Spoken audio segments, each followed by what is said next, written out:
Hello there. Your job today is going to be to learn about being a good digital citizen.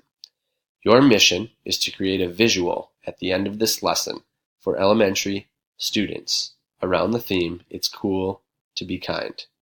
I will read through the information to you. Please fill out your handout. When you're done, show it to me. This will be proof that you've gone through the training and you're now ready to make your presentation, your video, digital poster, etc. There will be a prize awarded to the top student or students that produce the best visual.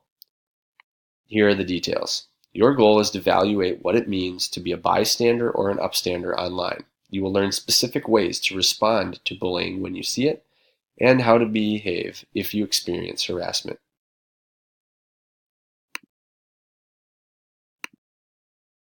It's cool to be kind. Here's some vocabulary that you'll need to know. Remember that bullying is aggressive behavior that is repeated over time.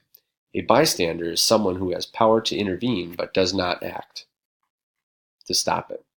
A bystander is someone who intervenes to stop the reported behavior, and they may report it.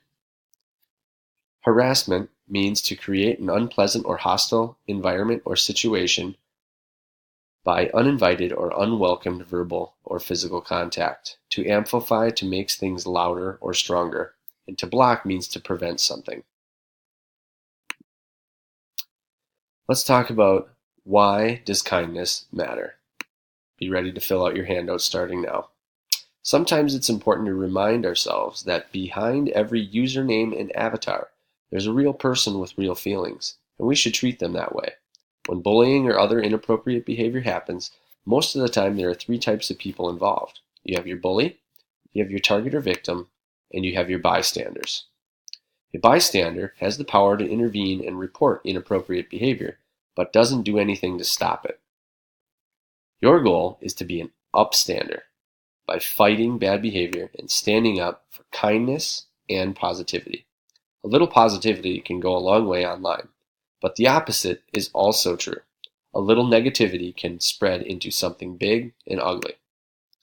Here are some of the ways that upstanders can help stop bullying and negative messages online. Set a good example. So be positive to your friends and only use positive words online. Be a friend. Be consistently friendly, online, offline. Don't encourage bad behavior by giving it an audience. Just ignore it. At best, the person will stop the bullying because they're not getting any attention at all. Don't pass on hurtful messages. You see a bad message, stop it right there. Tell an adult, or support the target. Report mean and bullying behavior. Don't forget, Bruce Argel said that he is your #1 bully supporter. Use him as a resource. Use Carson Clark. Use myself. Use anybody. Tell a parent. Tell an adult. Tell a friend. Tell a brother or sister. Here's some of the ways that you might respond should you find yourself a target of a bully or online behavior that is bad. #1, if you're a target, don't respond. Try to blow it off and ignore it. Block the caller or the text message or the number. Report what you see and what you find. Next, what can you do if something bad is happening and you're a bystander? If you're a bystander, you can act in a kind way, just like you would do to bullies out in the hallway, or to victims being bullied in the hallway, I should say. Invite them in. Invite them to sit at your lunch table. Invite them to be part of your group. Try to get them away from the situation. Blocking is always a good choice, and so is reporting or telling somebody that might be able to help you. Remember that taking action as a bystander is what makes you an upstander. That's the goal here. Here's the takeaway.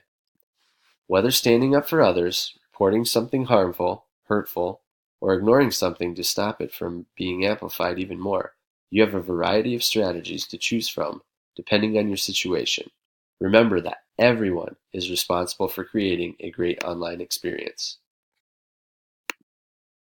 Here's your task defined once again. Now that we have read and discussed the lesson, you are going to individually choose one of the goals listed and create a visual or audio recording that would help an elementary student understand it. Your goals at the beginning were, once again, to evaluate what it means to be a bystander or upstander online. You could explain what that means to somebody through those media avenues. You could teach, I should say, specific ways to respond to bullying when you see it. You could show how to behave if you experience harassment. All right, so select one of those three themes, and that'll be basically your background, your starting point. Okay, your options below can be found in Schoology. You can use WeVideo, Google Sites, Google Drawings like we've done in Social Class, Google Docs, or even Google Slides. You may also even create a poster. I've got colored pencils and I want paper for you up in the front. Your goal is to finish this task before class is over, and then finally submit it to Miss Catherine Connor right here at nina.k12.wi. Okay? Winners will be chosen for their best work. I wish you the best of luck. If you need any help, let me know. At this point, I'm going to go online and show you really quickly where you can find all of those links. All right, if you go into our materials section for Schoology, I'm sorry, I meant updates. It's getting late. You can find all that information in today's posts, tools for creating your visual. Good luck. Enjoy.